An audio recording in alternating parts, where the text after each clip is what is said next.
Kaya itu bukan diukur melalui pendapatan bulanan, tetapi berapa banyak simpanan dan harta yang dimiliki dan berapa lama seseorang boleh bertahan tanpa pendapatan.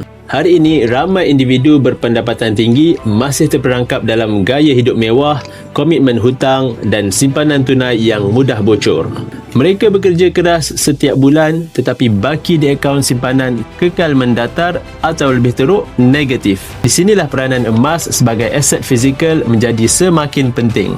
Emas bukan sekadar simpanan tetapi penyimpan nilai yang terbukti sejak beribu tahun. Dengan menukarkan sebahagian pendapatan ke dalam bentuk emas, sama ada gold bar atau dinar atau akaun simpanan Gap, anda sedang membina kekayaan sebenar. Ia bukan angka semata-mata tetapi aset yang terus meningkat nilainya dari tahun ke tahun. Gaji besar tanpa simpanan aset hanyalah ilusi kewangan.